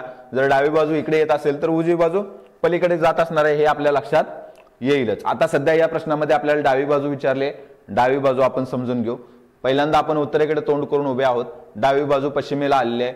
पश्चिमेकडे तोंड करून उभे आहोत, डावी बाजू दक्षिणेकडे आलेली आहे. दक्षिणेकडे तोंड करून उभे आहोत, डावी बाजू पूर्वेकडे गेलेली आहे आणि पूर्वेकडे तोंड करून उभे आहोत, डावी बाजू उत्तरेकडे गेलेली आहे. अशा पद्धतीने तुम्ही सातत्याने जर सराव केला तर हे तुम्हाला चांगल्या पद्धतीने समजून येईल. आता घरापासून तो विद्यार्थी निघालेला आहे. कोणतर विद्यार्थी आहे, समजा राम आहे किंवा श्याम आहे. हा विद्यार्थी घरातून निघालेला आहे. आता घरातून ज्यावेळी निघतो त्यावेळी त्याचं तोंड कुठं आहे? दक्षिण दिशेला आहे की नाही? त्याचं तोंड इकडे आहे ना, इकडे यायला लागलाय, तो इकडे यायला लागलाय म्हणजे तो दक्षिणेकडे येतोय. मग दक्षिणेकडे येत असताना त्याची डावी बाजू कुठे येते? पूर्वेकडे. दक्षिणेकडे येत असताना तो पूर्वेकडे वळला म्हणजे ह्या बाजूला वळला म्हणजे त्यानं काय केला? हा एक टर्न काय केलेला आहे? डाव्या बाजूला घेतलेला आहे की नाही? दक्षिणेकडे येताना तो पूर्वेकडे वळला, दक्षिणेकडे येताना तो पूर्वेकडे वळला म्हणजे डावी बाजू पूर्वेकडे गेलेली आहे. म्हणजे ह्या एक टर्न त्यानं काय केलाय? डावीकडे घेतलेला आहे. आता तो कुणीकडे चाललेला आहे? आता तो पूर्वेकडे चाललेला आहे. बघा, दक्षिणेकडे इथं डाव्या बाजूला टर्न घेतला, इथून आता तो पूर्वेकडे चाललेला आहे, इथून आता तो पूर्वेकडे चाललेला आहे. जर तो पूर्वेकडे चालत असेल तर तो उत्तरेकडे वळला की काय समजायचं? त्यानं डाव्या बाजूला टर्न घेतला. तो त्यानं जर उत्तरेकडे, कारण डावी बाजू उत्तरेकडे जाते, त्यानं उत्तरेकडे टर्न घेतला की समजायचं तो डाव्या बाजूला वळला. आणि त्यानं तसंच केलेलं आहे. त्यानं काय केलेलं आहे? उत्तरेकडे टर्न घेतलेला आहे, ह्या बाजूला टर्न घेतलेला आहे म्हणजे इथं तो काय केलेला आहे? दुसऱ्यांदा डाव्या बाजूला वळलेला आहे. आलं लक्षात? त्याच्यानंतर बघा, त्यानं उत्तरेकडे टर्न घेतला आणि तो आता उत्तरेकडे चालत आहे. उत्तरेकडे चालत असताना त्यानं पुन्हा एक इकडे टर्न घेतलाय. बघा, उत्तरेकडे चालत असताना त्यानं काय केलंय? उत्तरेकडे चालत असताना आपण आपल्याला डाव्या बाजूला म्हणजे पश्चिमेला टर्न घेतला की काय होणार आहे? त्याचा डाव्या बाजूला टर्न होणार आहे. म्हणजे इकडे उत्तरेकडे चालत असताना त्यानं पुन्हा पश्चिमेकडे वळलाय म्हणजे इथं तिसरा टर्न त्यानं काय केलेला आहे? डावीकडे घेतलेला आहे. आलंय लक्षात तुमच्या? आता तो पश्चिमेकडे चालत आहे. आता तो काय करत आहे? पश्चिमेकडे चालत आहे, पश्चिमेकडे चालत असताना जर तो दक्षिणेकडे वळला, पश्चिमेकडे चालत असताना जर तो दक्षिणेकडे वळला तर त्याने डाव्या बाजूला वळण घेतलेलं आहे किंवा टर्न घेतलेलं आहे असं आपल्याला म्हणता येईल. पण पश्चिमेकडे चालत असताना त्यानं काय केलेलं आहे, पश्चिमेकडे चालत असताना त्यानं उत्तरेकडे वळालेला आहे. उत्तरेकडे वळालेला आहे म्हणजे हा टर्न मात्र डाव्या बाजूला नाही, कारण पश्चिमेकडे चालत असताना दक्षिणेकडे त्यानं जर वळण घेतलं तर तो टर्न डाव्या बाजूचा आहे. पण पश्चिमेकडे चालत असताना उत्तरेकडे जर वळण घेतलं तर तो टर्न उजव्या बाजूचा आहे. आलं लक्षात? जशा डाव्या बाजूच्या दिशा दाखवलेल्या आहेत तशाच उजव्या बाजूच्या देखील दिशा दाखवता येतील. परंतु आता एकाच प्रश्नात जर दोन्ही दिशा दाखवल्या तर दोन्ही पण समजणार नाहीत, म्हणून मी आता फक्त एका प्रश्नापुरत्याच दिशा दाखवलेल्या आहेत. पश्चिमेकडे चालताना त्यानं जर उत्तरेकडे टर्न घेतला तर तो उजव्या बाजूचा टर्न आहे, त्यामुळे तो टर्न काही डाव्या बाजूचा होणार नाही, तो आपल्याला या प्रश्नाच्या दृष्टीने मोजायचा नाही. आता तो उत्तरेकडे चाललेला आहे, आता तो काय केलेला आहे, उत्तरेकडे चाललेला आहे आणि उत्तरेकडे चालत असताना त्यानं पूर्व दिशेला टर्न घेतलेला आहे. उत्तरेकडे चालत असताना त्यानं पूर्व दिशेला टर्न घेतलेला आहे म्हणजे हा टर्न देखील उजव्या बाजूचा आहे. कारण उत्तरेकडे चालत असताना जर त्यानं पश्चिमेकडे टर्न घेतला असता तर तो डाव्या बाजूचा आला असता, त्यामुळं हा जो टर्न आहे तो देखील डाव्या बाजूच्या टर्न मध्ये येत नाही. आता तो पूर्वेकडे चालतोय, आता तो पूर्वेकडे चालतोय आणि पूर्वेकडे चालत असताना काहीसा उत्तरेकडे त्यानं टर्न घेतलेला आहे. आता या ठिकाणी काही काटकोनात वळण नाही घेतलं त्यानं, 45 डिग्रीमध्ये वळण घेतलेलं आहे. तरी देखील हा पूर्वेकडे चालत असताना काहीसा उत्तरेकडे म्हणजे इकडे चालत असताना काहीसा इकडे वळालाय आणि डावी बाजू तीच येते. म्हणजे या ठिकाणी काय केलेलं आहे त्यानं, चौथा टर्न डाव्या बाजूला घेतलेला आहे. आता तो काहीसा उत्तरेकडे जातोय आणि उत्तरेकडे जाताना त्यांना पुन्हा काय केलेलं आहे, पूर्वेला टर्न घेतलेला आहे. उत्तरेकडे जाताना पूर्वेला जर टर्न घेतला तर ती मात्र डावी बाजू येत नाही, म्हणजे हा टर्न आहे तो डाव्या बाजूचा नाही. पुन्हा काय केलेलं आहे, पूर्वेला चालत असताना काहीसा तो उत्तरेकडे वळलेला आहे, पूर्वेला चालत असताना काहीसा उत्तरेकडे वळलेला आहे, हा टर्न जो आहे तो डाव्या बाजूचा आहे.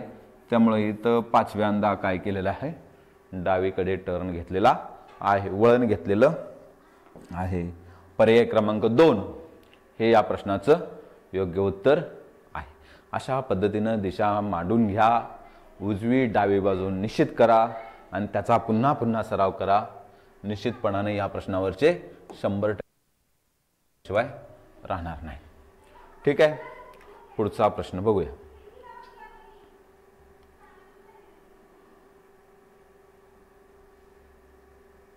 मला वाटतं हा शेवटचा आहे, अजून थोडंसं आहे.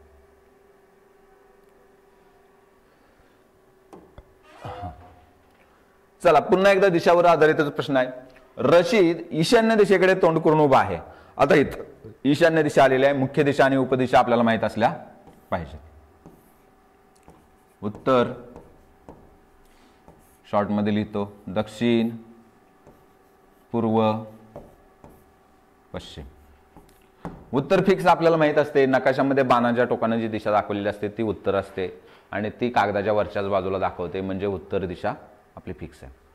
आता दुसऱ्या दिशा कशा लक्षात ठेवायच्या, उत्तरेकडे तोंड करून उभा असता उजव्या हाताला जी दिशा येते ती पूर्व असते. म्हणजे जर तुम्ही कागदाकडे तोंड करून उभा आहात तर तुमच्या उजव्या हाताला म्हणजे कागदाच्या उजव्या हाताला जी दिशा येते ती पूर्व दिशा असते. पूर्वेच्या मागे पश्चिम असते आणि उत्तरच्या मागे दक्षिण असते. ह्या दोन दिशा उत्तर आणि पूर्व फक्त आपल्याला समजल्या की बाकीच्या दिशा ठरवायला काही अडचण नाही.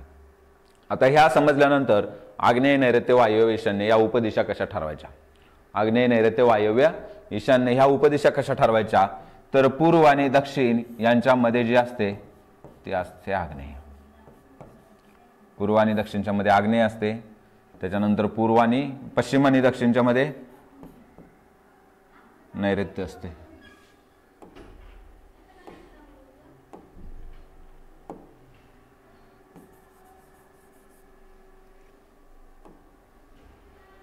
आग्नेय, त्याच्यानंतर असते पश्चिम दक्षिण मध्ये नैऋत्य, पश्चिम उत्तर मध्ये वायव्य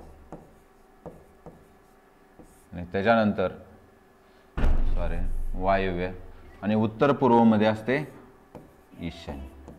उत्तर पूर्व मध्ये कोणती दिशा असते, ईशान्य. बघा भूगोलाच्या दृष्टीने पण तुम्हाला लगेच लक्षात येईल. पूर्व भारत, पूर्व किनारपट्टी, बंगालचा उपसागर पूर्व किनारपट्टी आहे. बंगालच्या वर ईशान्य भारतातील राज्य 7 सिस्टर स्टेट जे असतात ना ते ईशान्य भारतामध्ये आहेत. जसं की मणिपूर, मेघालय, नागालँड, अरुणाचल प्रदेश ही ईशान्य भारतातली 7 राज्य. आपल्याला भारताचा नकाशा सर्वसाधारणपणे आपण आठवला तर आपल्याला लगेच लक्षात येईल. इथून असा हिमालय पर्वत आणि इकडून असं अशा पद्धतीनं भारताचा नकाशा असतो बघा, आहे की नाही. साधारण लक्षात घ्या, ॲज इट इज नाही पण साधारण तुम्ही लक्षात घ्या. ईशान्य भारत बघा, इकडची 7 राज्य असतात ती ईशान्य भारतातली असतात, जिथं भरपूर पाऊस पडतो. मोसिनराम, चेरापुंजी ही ठिकाणं जी आहेत ती ईशान्य भारतात आहेत, आसाममध्ये आहेत. त्याच्यानंतर आग्नेय पूर्वेला जो आहे तो इथं बंगालचा उपसागर आहे, बंगालचा उपसागर. आणि बंगालच्या उपसागराच्या बाजूला ही जी राज्य आहेत आंध्र, तामिळनाडू ही आग्नेय दिशेला येतात. दक्षिणेला जे आहे ते कन्याकुमारी भारताच्या दक्षिणेला, हे आपल्याला माहितच आहे. नैऋत्य भारताला नैऋत्य मान्सून वाऱ्यापासून पाऊस पडतो हे आपल्याला माहिती आहे, भूगोलामध्ये आपण शिकलेलो आहे. नैऋत्य मान्सून वारे म्हणजे अरबी समुद्रावरून किंवा हिंदी महासागरावरून इकडून जे वारे येतात, हे इकडून आलेले वारे हे पूर्व घाट ओलांडून इकडे राजस्थानाकडे येतात. त्या अशा पद्धतीचे वारे वाहतात आपल्याला माहिती आहे. हे कुठे जातात वारे? वायव्येला. राजस्थान कुठे आहे? ह्या भागात वायव्य, वायव्येला वारे जातात आणि मग तिथपर्यंत इथून ईशान्य भारतातून ते पुन्हा उत्तर भारतातून राजस्थानपर्यंत जाईपर्यंत काय होतात, ते वारे कोरडे होत जातात आणि त्यामुळे राजस्थानात सर्वात कमी पाऊस पडतो हे देखील आपल्याला माहित आहे. पश्चिम भारतामध्ये म्हणजे पश्चिम भारत जो आहे, गुजरात आणि महाराष्ट्र ही दोन्ही राज्य पश्चिम भारतामध्ये आहेत, तर ती पश्चिम बाजू आपल्याला माहित असली पाहिजे. साधारणतः भारताच्या नकाशावरून ह्या दिशा जर लक्षात ठेवल्या तर सहज लक्षात येऊन जाईल तुमच्या. जेव्हा कधी तुम्हाला दिशा आठवायच्या असतील त्यावेळी भारताचा नकाशा आठवा. ईशान्येकडील राज्य जे आहेत ते नकाशामध्ये पुन्हा एकदा ती राज्य नीटपणे बघून घ्या, कोणकोणती राज्य आहेत ती ईशान्य भारतातील राज्य. आग्नेयला बंगालचा उपसागर आणि नैऋत्य भारत म्हणजे केरळ, तामिळनाडू ही जी काही राज्य आहेत ती नैऋत्य भारतामध्ये साधारणतः येतात. आणि ह्या नैऋत्य मान्सून वाऱ्यापासून आपल्याला काय होतं, संपूर्ण भारताला मुख्यत्वे पाऊस पडतो, त्यामुळे नैऋत्य दिशा इकडे येते. ठीक आहे. आता हा काय आपल्या घटकाचा विषय नाही, परंतु तरी देखील दिशा स्पष्ट होण्यासाठी आणि त्या चांगल्या पद्धतीने लक्षात राहण्यासाठी थोडंसं आवश्यक होतं, म्हणून मी आपल्यासमोर थोडंसं मांडलं. आता त्यानंतर मात्र तुम्हाला त्याची तयारी स्वतःहून करायची आहे आणि ती परफेक्ट करायची आहे. ठीक आहे. तर आता काय सांगितलंय, रशीद ईशान्येकडे तोंड करून उभा आहे. आता ईशान्य मी तुम्हाला सांगितली ही काय आहे, रशीद इकडे तोंड करून उभा आहे. रशीद काय ह्या दिशेला तोंड करून उभा आहे. आणि मग काय केलंय, तो काटकोनात डावीकडे 3 वेळा वळलेला आहे. आता काटकोन आपल्याला माहित आहे, काटकोन माहित आहे की नाही, तर काटकोन, हो काटकोन माहित आहे. काटकोन कसा असतो, तर काटकोन असा असतो, हे आपण शाळेत शिकलेलं आहे. इथं काटकोन होतो आणि मग तो किती अंशाचा असतो, तर 90 अंशाचा असतो. आता तुम्ही म्हणाल हा इथं उभारलेला आहे, तर ही अशा पद्धतीनं एक उभी रेग आणि एक आडवी रेग अशा पद्धतीनं काटकोन करणारी तिथे रेगच नाही, कारण ही रेग आहे ती पण तिरकी आहे आणि पुन्हा ह्या सगळ्या तिरक्याच रेग आहेत. मग ह्यात नेमका काटकोन कुठं होतोय असा प्रश्न निर्माण होतो. परंतु या ठिकाणी बघा, हे लक्षात घ्या, या ठिकाणी लक्षात घ्या, ह्या सर्व दिशांनी मिळून एक वर्तुळ पूर्ण केलेलं आहे. ह्या ज्या सगळ्या दिशा आहेत ह्या सगळ्या दिशांनी मिळून काय केलेलं आहे, एक वर्तुळ पूर्ण केलेलं आहे. आणि एक वर्तुळ असतं 360 अंश मापाचं, ठीक आहे नाही. या सगळ्या दिशांनी मिळून एक वर्तुळ पूर्ण केलेलं आहे आणि हे वर्तुळ आहे 360 अंशाचं. मग 360 अंशामध्ये काय झालेले आहेत, 8 दिशा विभागलेल्या आहेत. 360 अंशात काय केलेले आहेत, 8 दिशा विभागलेल्या आहेत. म्हणून 360 ला जर आपण 8 न भागलं तर 8 एके 8, 8 चौक 32, 32 झाले, 4 उरले, 4 वर 0 घेतले, 40 झाले आणि 8 आपण 40. म्हणजे एक जी दिशा आहे ती 45 अंश मापाचा कोन करते. कळलं? त्यातली जी एक दिशा आहे ती दुसऱ्या दिशेसोबत एक दिशा म्हणजे ही उत्तर दिशा ईशान्य दिशेसोबत 45 अंश मापाचा कोन करते. हेच तुम्हाला घड्याळामध्ये देखील लागू होतं. घड्याळामध्ये 2 काट्यामधलं अंतर शोधताना देखील, कोन शोधताना देखील हेच सूत्र लागू होतं. घड्याळ 360 मापाचं, त्यामध्ये असतात 12 अंक. 360 मापाला जर 12 अंकाने भागलं तर उत्तर येतं 30. म्हणजे 2 अंकामध्ये 30 अंश इतकं काय असतं, अंतर असतं. हेच सूत्र आहे, ते तिथेही वापरता येतं, इथेही वापरता येतं.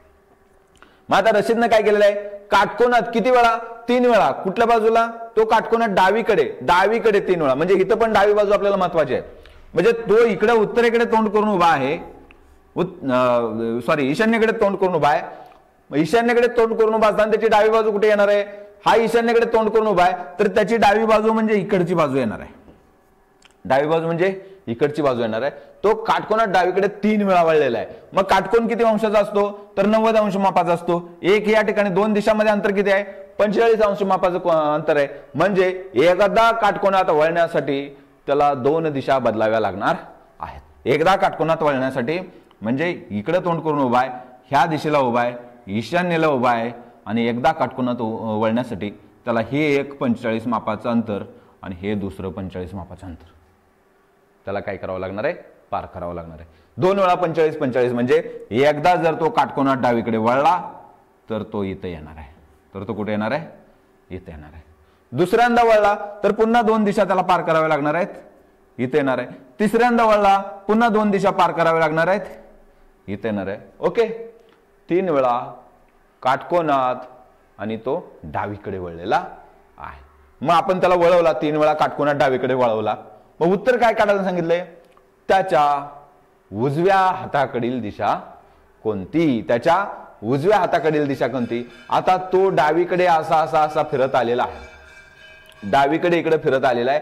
आता ही जर बाजू डावी येत असेल तर त्याच्या उलटी दिशा म्हणजे काय असणार आहे उजवी दिशा. मग ही जर डावी असेल तर त्याच्या उलटी दिशा म्हणजे आपण इकडून त्याला फिरवत आणला डावीकडून. आता काय करायचंय उजव्या हाताकडची दिशा विचारलेली आहे म्हणजे इकडून रोटेट होणं गरजेचं आहे. उजव्या हाताकडे ही दिशा असणार आहे आणि ही जी दिशा आहे ती आहे दक्षिण. ही दिशा कोणती आहे दक्षिण दिशा. याच्या उजव्या हाताकडे कोणती दिशा आहे दक्षिण दिशा.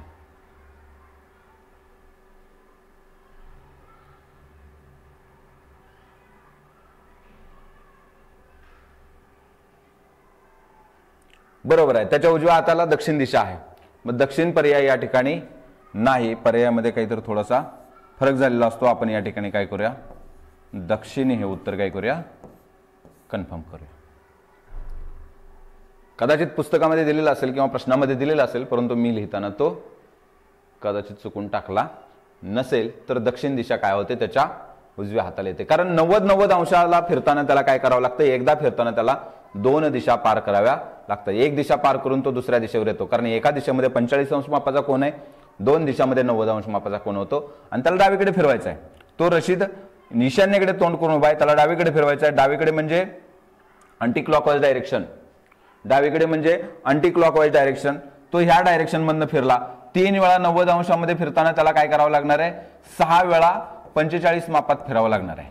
6 वेळा 45 मापात फिरावं लागणार आहे. एकदा फिरला, दोनदा फिरला, तीनदा फिरला, चारदा फिरला, 5दा फिरला आणि 6दा फिरला.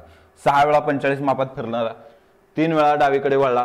तर आता त्याच्या उजवी बाजू म्हणजे क्लॉकवाईज डायरेक्शन. क्लॉकवाईज डायरेक्शन कोणती दिशा आलेली आहे उजवीकडे तर ही दक्षिण दिशा आलेली आहे. दक्षिण हे उत्तर काय आहे या प्रश्नाचं योग्य उत्तर आहे. पर्यायामध्ये तशा पद्धतीने करेक्शन करून घ्या. योग्य उत्तर दक्षिण आहे. पुढचा प्रश्न बघूया.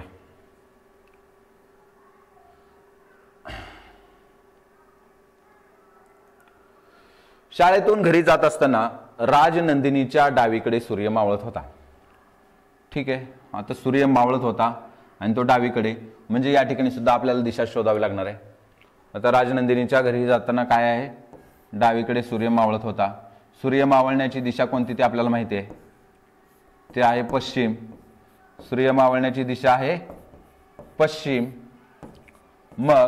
मगाशी आपण बघितलं होतं तिच्या डावीकडे सूर्य मावळत होता म्हणजे उत्तरेकडे तोंड करून उभा असेल. मगाशी आपण मगाच्या प्रश्नामध्ये बघितलं होतं जर उत्तरेकडे तोंड करून उभा असेल, आपण उत्तरेकडे तोंड करून उभा असेल तर आपली डावी बाजू पश्चिमेकडे येते. हीच आकृती आपण मगाशी काढली होती. म्हणजे उत्तरेकडे तिच्या जर डावीकडे सूर्य मावळत असेल तर ती काय आहे निश्चितपणानं उत्तरेकडे तोंड करून उभी आहे. ती निश्चितपणानं उत्तरेकडे तोंड करून उभी आहे. अशा स्थितीत राजनंदिनी काटकोनात एकदा उजवीकडे वळाली. अशा स्थितीत राजनंदिनीने काय केले काटकोनात एकदा उजवीकडे वळालेली आहे. उजवीकडे क्लॉकवाईज डायरेक्शन, क्लॉक कुठल्या बाजूने फिरतं ह्या बाजूने फिरतं. हिनं काय केलेलं आहे काटकोनात एकदा उजवीकडे वळाली. ती उत्तरेकडे तोंड करून उभी आहे. कुठल्या दिशेला तोंड करून उभी आहे उत्तरेकडे तोंड करून उभी आहे. आता ती काटकोनात वळाली, या ठिकाणी बरोबर काटकोन झालेला आहे. या ठिकाणी आपल्याला काही अंश वगैरे भागाकार वगैरे करत बसायची गरज नाही. येथून इकडे उभा होती, येथून ती दाहे चलेगा दाहे मोड म्हणून त्याने काय केलं, काटकोनात, म्हणजे आता ती पूर्वेकडे तोंड करून उभी आहे. काटकोनात उजवीकडे वळाल्यानंतर ती कुठं तोंड करून उभी आहे, पूर्वेकडे तोंड करून उभी आहे. तर तिचा उजवा हात कोणत्या दिशेला असेल, ज्यावेळी ती पूर्वेकडे तोंड करून उभी असते, पूर्वेकडे तोंड करून उभी असते, उत्तरेकडे तोंड करून उभी असते, त्यावेळी डावीकडे पश्चिम येते. पूर्वेकडे तोंड करून उभी असते त्यावेळी उजवीकडे बघा. तुम्ही पूर्वेकडे तोंड करून उभा राहण्याचा प्रयत्न करा, किंवा तुम्ही असं समजा की तुम्ही बाबा ह्या सेंटरला उभे आहात, ह्या सेंटरला उभे आहात आणि तुम्ही काय करताय, इकडे बघताय. ह्या सेंटरला उभे राहून तुम्ही इकडे बघताय, त्यावेळी तुमच्या लक्षात येईल तुमचा जो उजवा हात आहे तो दक्षिण दिशेला असणार आहे. तुमचा उजवा हात कोणत्या दिशेला असणार आहे, दक्षिण दिशेला असणार आहे. पर्याय क्रमांक 1 हे योग्य उत्तर आहे. आपण इमॅजिन करून बघायचं, आपणच तिथे उभा आहोत, उत्तरेकडे तोंड करतोय, उत्तरेकडे नाही तोंड करून समजा इथं उभा आहोत, परंतु आपल्या डावीकडे सूर्य मावळतोय असं आपण इमॅजिन करायचं. आता जर इथं उभे असताना जर डावीकडे सूर्य मावळत असेल, म्हणजे आपली डावी बाजू जर पश्चिमेकडे येत असेल, तर निश्चितपणानं आपलं तोंड कुठं असणार आहे, उत्तरेकडे असणार आहे. ज्यावेळी तोंड उत्तरेकडे असतं त्यावेळी आपण जर कुठल्या बाजूला वळालो, अशा स्थितीत राणी काटकोनात एकदा उजवीकडे वळाली, मग उत्तरेकडे तोंड करून उभे असताना आपण काटकोनात एकदा उजवीकडे वळालो, म्हणजे क्लॉकवाईज डायरेक्शन वळालो, म्हणजे आपलं तोंड आता काय झालं, पूर्वेकडे झालं. आणि पूर्वेकडे जर तोंड असेल तर उजवा हात आपला कुठे येणार आहे, दक्षिण दिशेला येणार आहे. समजलं? काही अडचण असेल तर यूट्यूबच्या आपल्या कमेंट सेक्शनमध्ये कमेंट करा, विचारा. ह्या प्रश्नावर किंवा अशा प्रकारच्या प्रश्नावर आपण आणखी भरपूर सराव सुद्धा घेऊ शकतो. जोपर्यंत तुम्हाला हे प्रश्न क्लिअर होत नाहीत तोपर्यंत भरपूर प्रश्नांचा संग्रह आपल्या पुस्तकात सराव, म्हणजे जे आपण रेडीमेड मटेरियल आणतो त्यामध्ये देखील भरपूर प्रश्न आहेत, किंवा आपण देखील तयार करू शकतो. त्यावरती आपण भरपूर सराव करून निश्चितपणानं आता हेच प्रश्न काहीशा थोडाफार इकडे तिकडे बदल करून चांगल्या ग्रॅज्युएशन लेवलच्या स्पर्धा परीक्षांना देखील हेच प्रश्न विचारले जातात. हा पॅटर्न तुम्हाला नोकरी लागेपर्यंत 10वी 12वी पोलीस भरती, मिलिटरी भरती, जिथं कुठं तुम्ही जाल तिथंपर्यंत देखील हाच पॅटर्न, आम्ही शिक्षक होताना देखील अशाच प्रकारच्या प्रश्नांचा सराव केलेला आहे. म्हणजे हे प्रश्न तुम्हाला दीर्घ काळात उपयोगी पडणार आहेत. 5वीच्या स्कॉलरशिपला आहेत, पुन्हा तुम्ही दरवर्षीच्या स्पर्धा परीक्षा देतात वेगवेगळ्या त्याला आहेत. 8वीला पुन्हा स्कॉलरशिप येणारच आहे, NMMS आहे, अशा सर्व परीक्षेमध्ये प्रश्न उपयोगी आहेत. त्यामुळे ह्या सगळ्या प्रश्नांची आपल्याला नीट जाणीव माहिती असणं जरुरी आहे. बघा पुढचा प्रश्न काय आहे, मैदानावर कवायतीसाठी काही विद्यार्थी रांगा करून उभे आहेत. ओके, कवायत चालू आहे मैदानावरती आणि आपण लाईनीत उभा राहिलोय, बरोबर ना. मग आता काय सांगितलंय, जेवढी रांगा आहेत तेवढेच विद्यार्थी प्रत्येक रांगेत आहेत. म्हणजे या ठिकाणी जर 5 रांगा असतील तर प्रत्येक रांगेत किती विद्यार्थी आहेत, 5च विद्यार्थी आहेत. ओके,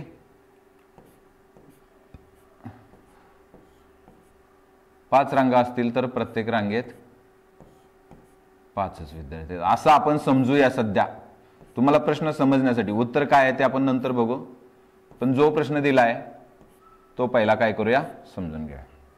बघा 5 रांगा आहेत, तुम्हाला दिसतात का, 5 रांगा आहेत, प्रत्येक रांगेत मी 5-5 विद्यार्थी काढलेले आहेत. जेवढ्या रांगा आहेत तेवढेच विद्यार्थी. मग आता बघूया ह्या प्रश्नावरून पहिलं ह्या प्रश्नाचं उत्तर कसं काढायचं समजून घेऊया.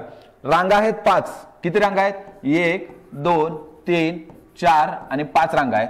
आणि प्रत्येक रांगेत किती विद्यार्थी उभे आहेत,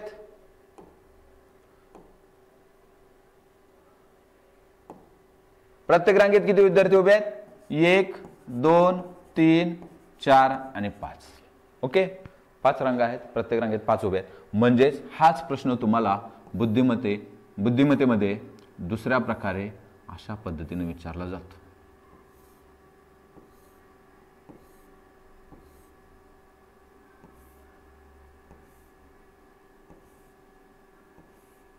आता थोडासा हा स्क्वेअर चुकलाय, खाली आहेत झालेत, पण हे स्क्वेअर आहेत असं समजून घ्या, चौरस आहेत असं समजून घ्या. मग आता 5 सेंटीमीटर हा दर 1 सेंटीमीटरला एक भाग पाडलेला आहे, ह्याची लांबी 5 सेंटीमीटर आहे. ह्या चौरसाची लांबी 5 सेंटीमीटर आहे आणि याची म्हणजे चौरसाची सगळे लांबी रुंदी सगळं 5 सेंटीमीटर असणार आहे. आलं लक्षात, चौरस त्यालाच म्हणतो आपण. मग ह्याचं आपल्याला क्षेत्रफळ काढायचं आहे, तर 5चा वर्ग बरोबर 25 हे क्षेत्रफळाचं सूत्र आपल्याला माहित आहे. तशाच पद्धतीनं इथं देखील 5 रांगामध्ये 5 रांगा आहेत, जेवढ्या रांगा आहेत तेवढेच जर विद्यार्थी असतील तर एकूण विद्यार्थी संख्या म्हणजे त्या रांगाचा किंवा विद्यार्थी संख्येचा वर्ग असणार आहे. रांगाचा वर्ग म्हणजे काय, आता या ठिकाणी रांगा जशा केल्या त्या पद्धतीने जर बघितलं तर रांगाचा वर्ग म्हणजे काय, तर ह्या चौरसाच्या काय आहे, लांबीचा वर्ग आपण असं समजू. आणि किंवा विद्यार्थी संख्येचा वर्ग म्हणजे काय, ह्या चौरसाच्या रुंदीचा वर्ग, रुंदी देखील तेवढीच आहे. म्हणजे जेवढ्या रांगा आहेत तेवढेच विद्यार्थी आहेत. ह्या आपण उभ्या रांगा समजल्या आणि हे आडवे विद्यार्थी समजलेले आहेत. जेवढ्या रांगा आणि तेवढेच विद्यार्थी असतील तर उत्तर रांगांचा तरी वर्ग येणार आहे किंवा विद्यार्थी संख्येचा तरी वर्ग येणार आहे. एवढं मात्र आपल्याला लगेच लक्षात आलं पाहिजे. मग आता काय सांगितलंय, जेवढ्या रांगा आहेत तेवढेच विद्यार्थी आहेत, प्रत्येक रांगेत आहेत. कवायत करताना काय सांगितलंय, त्यांचे 800 हात उंचावलेले दिसले. कवायत करताना ते असे हात वर आडवे असं आपण करतो ना, मग हात वर करताना हात मोजले, हात वर केल्यानंतर तर लक्षात आलं की 800 हात 800 मुलांचे हात नाही, 800 हात वर आहेत. मग एका मुलाला हात किती असतात रे, एका माणसाला हात किती असतात, तर 2 हात असतात. मग 800 जर हात असतील तर त्याला 2 न भागलं, ती कवायत 400 माणसं करत असणार आहेत. कवायत किती विद्यार्थी करत असणार आहेत, 400 विद्यार्थी कवायत करत असणार आहेत. पण आपल्याला विद्यार्थी किती आहेत हे विचारले का, आपल्याला विद्यार्थी किती आहेत हे पण विचारलं नाही. आपल्याला विचारले रांगा किती आहेत. आपल्याला काय विचारले, रांगा किती आहेत. मग आता आपण ह्याच्यावरून त्याचं सूत्र काढू शकतो. रांगांची संख्या म्हणजे x गुणिले विद्यार्थ्यांची संख्या म्हणजे पुन्हा x, म्हणजे जेवढ्या रांगा आहेत तेवढेच विद्यार्थी आहेत. म्हणजे दोन्ही टर्म आपल्याला x घ्यायला काही अडचण नाही. बरोबर किती झालेत, 400 आलेले आहेत, 400 मुलं आहेत. मग x चा स्क्वेअर बरोबर 400, x चा स्क्वेअर म्हणजे 400 असेल तर x बरोबर किती असेल, x बरोबर किती असेल, ह्याचं वर्गमूळ काढलं तर 400 हे 20चं वर्गमूळ येतं. x म्हणजे 20 म्हणजे रांगाही 20च असतील आणि त्या प्रत्येक रांगेत विद्यार्थी देखील 20च असतील. 20 रांगा आणि प्रत्येक रांगेत 20 विद्यार्थी, असं केलं 400 विद्यार्थी होतात. आणि त्या 400 विद्यार्थ्यांनी ज्यावेळी कवायत करताना हात वर करतील त्यावेळी ते 800 हात दिसत असणार आहेत. पर्याय क्रमांक 2 20 हे या प्रश्नाचं योग्य उत्तर आहे. ठीक आहे, संपलं. या घटकावर काही अडचण असेल तर कमेंट सेक्शनमध्ये जरूर ती अडचण आम्हाला कळवा. निश्चितपणे त्या समस्येचं निराकरण करण्याचा प्रयत्न आमच्याकडून करण्यात येईल. अजून देखील एखादी पद्धत, ज्या पद्धती मी ह्या उदाहरणं सोडवताना सांगितली त्यातली एखादी पद्धत अजून देखील तुम्हाला नीट समजली नसेल तरी देखील तुम्ही कमेंट सेक्शनमध्ये कमेंट करा आणि आमच्यापर्यंत ती अडचण नक्की पोचवा. ती अडचण दुरुस्त करण्याचा आपण व्यक्तिशः प्रयत्न करण्यात येईल. सर्वांनी लक्ष दिलं त्याबद्दल सर्व विद्यार्थ्यांचे मनपूर्वक धन्यवाद. खूप खूप अभ्यास करा, यशस्वी व्हा. आपलं आणि आपल्या शाळेचं आणि त्याचबरोबर तालुक्याचं नाव देखील काय करा, या शिष्यवृत्ती परीक्षेमध्ये रोशन करा. यासाठी तुम्हाला खूप खूप शुभेच्छा देतो आणि थांबतो. धन्यवाद. जय हिंद. जय